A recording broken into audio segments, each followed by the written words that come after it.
Olá, minha amiga auditora fiscal, olá, meu amigo auditor fiscal.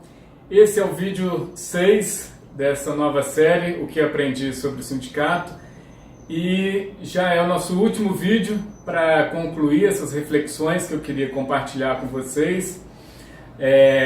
No vídeo anterior, no vídeo 5, a gente comentou sobre a atual campanha salarial, e nesse vídeo 6 eu queria fazer esse fechamento, um pouco do balanço do nosso mandato e dos alguns aprendizados maiores que eu tirei dessa experiência. E queria começar primeiro comentando sobre os feedbacks que eu recebi em relação aos vídeos anteriores. E no primeiro vídeo, quando a gente falou sobre o sindicato sendo um microcosmo da política brasileira e dessa polarização que acontece tanto na política como no sindicato, recebi o feedback dizendo que a verdadeira polarização não seria ativos versus aposentados ou novos versus aposentados, e sim aqueles que apoiam o bônus, aqueles que são a favor do bônus versus aqueles que são a favor do subsídio. Ou ainda, na verdade, a polarização seria aqueles apoiadores da DEM, desse grupo que controla a DEM por mais de 10 anos, e os opositores a esse modelo de sindicato, os opositores da DEM. Então, na verdade, eu acho que são vários temas que polarizam, vários cortes, né, na categoria que trazem essa polarização, que não existe, é verdade, não existe só uma polarização, mas várias polarizações. E aí eu queria trazer, a partir dessa reflexão, comentar um aprendizado que é sobre o cansaço que a gente vive dessa polarização, dessa briga de situação versus oposição, e a gente ouve muito isso, que isso realmente traz muito desgaste, a gente acaba gastando muita energia nessas disputas internas e acaba que prejudica, né, as nossas verdadeiras bandeiras, nossas verdadeiras lutas. E aí eu lembro quando a gente se candidatou aqui em Belo Horizonte em 2015, a gente também tinha esse sentimento e inclusive concorremos à diretoria como chapa 9, porque a gente estava cansado da polarização entre chapa 1 e chapa 2, entre situação e oposição, e queremos, nossa ideia de fazer essa chapa 9 era justamente de trazer essa inovação de que não importa quem traz a ideia, né, de quem que é a ideia, e sim se ela é boa ou não para a valorização do cargo, para a valorização do auditor fiscal. E sempre foi a nossa meta buscar essa renovação e fugir dessa disputa entre situação e oposição e fazer um sindicalismo, pautar as nossas ações com base no que é importante realmente para a categoria, o que poderia trazer melhores resultados para a nossa valorização. E aí, eu acho que hoje eu tenho outra visão, porque foi praticamente automático, assim que eu comecei a atuar, depois assim que eu tomei posse, o quanto que os rótulos aparecem. E automaticamente, nas primeiras vezes que eu não concordei com as ações da direção nacional, eu passei a ser rotulado de chapa 2, de oposição, mesmo sendo chapa 9, sem nunca ter participado de chapa 2, eu virei oposição, eu virei chapa 2, falaram que eu era novo com cabeça de velho, todo tipo de rótulo para insistir nessa polarização. Então eu também sentia esse cansaço dessas disputas, também queria superar essas disputas, mas eu vejo que faz parte da estratégia da política interna de todos os grupos, dos dois grupos, não sei, pelo menos desse grupo que está da direção nacional, eu passei por isso, de ser rotulado como oposição, e a partir daí acaba que a gente, por discordar de muitas das ideias da direção nacional, eu acabei me aproximando de outras dessas que também pensavam como eu, e passou a ser um processo natural. Então hoje eu vejo com dificuldade essa superação das disputas internas, porque elas acontecem e acaba sendo uma estratégia de rotular quem não pensa da mesma forma, né? Então o aprendizado é que a gente tinha muito esse sentimento, mas não conseguimos superar isso pela própria dinâmica da disputa interna. Dito isso, eu queria voltar na campanha salarial para a gente poder refletir sobre o nosso mandato em si. Eu acho que nessa nossa situação atual, a gente está nessa situação de que a mobilização foi suspensa como um voto de confiança para o Rodrigo Maia na expectativa de regulamentação. Eu pessoalmente acredito que essa possibilidade é muito pequena de que isso seja regulamentado. Agora, e ainda que seja, isso cria uma grande preocupação, porque a gente, como eu disse anteriormente, né, se a gente pega o exemplo do decreto da progressão, a expectativa é de que se o bônus for regulamentado, a gente vai ter um pequeno acréscimo financeiro e uma grande contrapartida em termos do reforço da exigência de metas individuais e desse modelo gerencial que a gente já sabe que está em pleno vapor na Receita Federal e que a gente precisa combater. Então, fica a pergunta, né? Vale a pena regulamentar para ter um acréscimo financeiro tão pequeno como tem sido projetado, sendo que a gente vai piorar muito nossas condições de trabalho, nossa autonomia principalmente, e ficar na mão dos gestores já temos que cumprir esse plano de trabalho de desenvolvimento individual para a progressão. O que é que eles vão nos cobrar, né, a partir dessa regulamentação do bônus? Então eu acho que é uma questão que está colocada e que aflige toda a categoria, e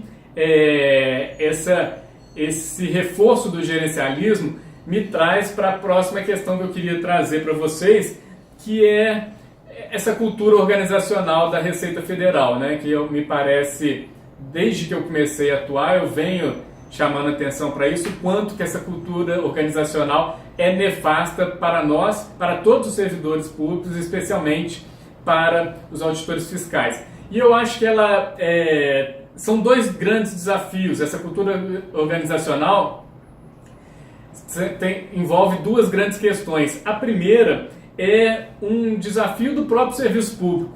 Eu acho que lá em 2015, quando eu comecei a participar do sindicato, eu até escrevi um texto sobre isso, falando sobre o futuro do nosso cargo, que eu vou disponibilizar para vocês, para quem quiser ler de novo ou relembrar. E aí, qual que era a questão que eu trazia lá? Eu acho que a gente tem um dilema no serviço público, ou um desafio no serviço público, que é uma cultura que a gente traz, um estigma daquele serviço público burocrático que não presta bons serviços. Então, do servidor público que encara a sua função pública como uma propriedade, então passei no concurso, não preciso mais trabalhar, tenho estabilidade, ninguém vai mexer comigo. Então a gente carrega esse histórico, esse passivo de ineficiência no serviço público e essa cultura do serviço público do servidor público como um burocrata que trabalha pouco e que não presta bons serviços para a sociedade. E aí, qual que é o problema? Eu acho que esse é sim um desafio de todo gestor público, de todo servidor público, um desafio que inclusive os auditores fiscais precisam dar sua contribuição. Eu acho que a gente vem mudando essa cultura ao longo do tempo. Eu acho que isso a gente vem melhorando essa imagem, mas eu vejo um grande problema na resposta que a Receita Federal dá para esse desafio. Por quê? A partir daí, o que se criou e tem se consolidado é uma cultura de desconfiança. É uma cultura de partir da premissa de que todo servidor público não trabalha, todo servidor público é vagabundo, que o auditor fiscal não quer entregar todo o seu potencial, que ele é por natureza, preguiçoso e que não quer trabalhar. Por que isso é complicadíssimo? Porque se a gente sabe que podem existir exceções, e existem realmente pessoas que estão desanimadas, que já entraram nessa onda mesmo, que não querem ser incomodadas, que não estão preocupadas em fazer seu serviço com a melhor eficiência possível, a gente sabe que tem muitos outros, ou a maioria, com certeza, dos auditores fiscais não é assim. Quer sim fazer um ótimo trabalho, um trabalho de excelência, e porque isso me afligia muito, porque eu percebi muito rapidamente, desde que eu entrei na Receita Federal em 2010, de que não só eu, como minha turma toda que entrou no concurso comigo, eu via muitos colegas muito talentosos, com muito potencial, formações excelentes em universidades de ponta, no ITA, trainees de grandes empresas, profissionais muito qualificados que em pouco tempo, em 1, 2 anos, ficaram desmotivados e aí sim passaram a ter esse comportamento de que, bom, já que as minhas ideias não vão para frente, tudo que eu sugiro aqui, já que eu não consigo desenvolver meu potencial, eu quero sim um canto que eu seja menos incomodado, que eu consiga fazer meu serviço sem ser incomodado e possa esperar, possa me dedicar para outras atividades, para meus hobbies, para outras atividades fora da Receita, esperando o fim de semana e as férias para se sentir realizado, né? Então eu acho que isso traz muita angústia, é uma situação pessoal muito ruim. A gente busca sim realização no trabalho. Eu acho que até bastante da minha motivação para participar no sindicato era dessa angústia de querer que o trabalho pudesse ser um ambiente realizador, mas esse problema, o remédio que a Receita Federal dá para o problema, na verdade, piora a situação. Porque ao partir da premissa da desconfiança, você causa desmotivação em todos. Então tudo isso que a gente está vendo que está acontecendo na Receita Federal, todas essas medidas de PTDI, ponto eletrônico, metas, sei lá o quê, é tudo baseando de que, como o servidor não quer trabalhar, eu preciso vigiar e punir, controlá-lo para que ele produza. Quando, na verdade, toda a experiência internacional, toda pesquisa demonstra que o que você precisa para ter melhores resultados é dar autonomia e valorizar os trabalhadores. Os melhores ambientes em que você tem melhor produtividade, em que os trabalhadores se sentem mais motivados, é justamente um ambiente de que você tem confiança dentro da equipe e com os seus líderes e autonomia para você desempenhar bem as suas funções. Então acho que esse é o primeiro grande desafio que eu já enxergava lá atrás e continuo vendo que só tem piorado. Então acho uma lástima que a administração da Receita não consiga dar melhores respostas, não consiga desenvolver uma cultura gerencial, uma cultura de gestão melhor do que essa, que esteja tão apegada nessas premissas da desconfiança, que na verdade está trazendo um resultado ruim para todos nós. E o segundo grande desafio que eu acho que está envolvido com essa cultura organizacional da Receita tem a ver com que eu chamo de duas faces da Receita Federal. Receita Federal tem uma face de prestadora de serviço e uma face de combate à sonegação. E aí, na prestadora de serviço é aquela que dá CND para o contribuinte, é aquela que viabiliza e operacionaliza os benefícios fiscais, que dá um parcelamento especial no Refis, que basicamente controla, né, faz toda a parte de arrecadação, enquanto que o combate à sonegação, esse sim, mais intimamente atrelado às atribuições privativas do auditor fiscal, é o serviço de fiscalização propriamente dito e que é tão desvalorizado dentro da Receita. E aí, onde que eu quero chegar, né? Que essas duas faces, dentro da cultura da Receita, a cultura privilegia a sua face prestadora de serviço. Por quê? Minhas elucubrações. É muito mais politicamente atrativo você ser um bom prestador de serviço para o contribuinte, você atender bem as demandas do contribuinte, e viabilizar e operacionalizar os benefícios fiscais concedidos pelo governo. Tudo isso traz muito mais capital político. Os administradores são bem vistos quando essa parte da receita funciona bem, do que quando a parte de combate à sonegação funciona bem, que é isso que a gente precisava. Na verdade, é isso que os auditores fiscais defendem, de um sistema tributário mais justo, que a gente tenha mais justiça fiscal. Então, apesar da nossa legislação já ser uma legislação muito injusta em termos fiscais, a própria atuação da Receita ainda contribui mais para essa injustiça, porque não emprega os esforços da instituição, não prioriza a atividade de combate à sonegação. Então é isso que a gente enxerga. Então são dois desdobramentos que eu vejo. O primeiro é que a gente não consegue ter prazer no trabalho, porque a gente não sente que o nosso trabalho está contribuindo para um objetivo maior, que seria justamente essa perseguição da justiça fiscal. Então, a gente vê que a gente trabalha, cumpre meta, para quê? Para estar só fazendo malha fiscal e vendo recibo médico, para estar concedendo parcelamento especial, para quem não paga poder ter anistia de juros e multas. Então isso dá uma sensação muito ruim. E por outro lado, e aí eu queria trazer para a campanha salarial de novo, tem que ficar claro, gente, que nesse modelo de Receita Federal, dessa atual administração que eu estou comentando aqui, não tem espaço para auditor fiscal valorizado.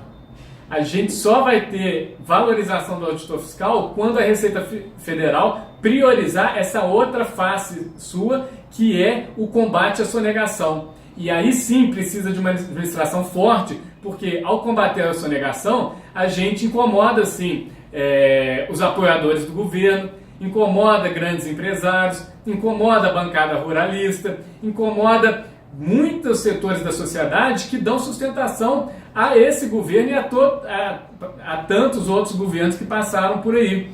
E é esse governo que dá sustentação também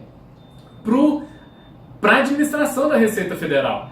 Então, para a gente ter valorização do auditor fiscal, a gente precisa de outra administração da Receita Federal que defenda a casa como um órgão de Estado que precisa cumprir essa função de combater a sonegação e não só privilegiar essa face de prestadora de serviço que atende ao governo e atende aos contribuintes muito bem, mas que não cumpre a sua missão de combater a sonegação e como desdobramento, como consequência natural, a gente tem os auditores fiscais desvalorizados. Então é isso, esse grande reflexão que eu queria trazer é que nesse modelo de Receita Federal que a gente tem aí, não cabe auditores fiscais valorizados. É por isso que a gente vê só a valorização dos gestores, a gente vê a valorização, o conluio entre a administração e os analistas. Por quê? Para privilegiar a arrecadação e o atendimento ao contribuinte. É claro que o analista tem espaço, é claro que os gestores são mais importantes para automatizar tudo. Mas e para combater a sonegação? Quem é que tem esse papel e que deve ser valorizado nesse sentido? Então é isso que eu queria, essa reflexão que eu queria trazer para vocês, para fechar essa nossa série, que eu acho que são esses dois maiores desafios que eu enxergava, de uma certa maneira, quando eu comecei e enxergo com ainda mais destaque agora. Eu acho que essa cultura são esses dois pontos, a cultura da desconfiança e essa valorização, essa priorização dessa face só de atendimento e de arrecadação, de prestadora de serviço, em detrimento do combate à sonegação. Então é isso, gente. Nosso mandato tem sido turbulento, marcado pela campanha salarial. Muitas coisas que a gente queria fazer não conseguimos fazer por conta disso tudo.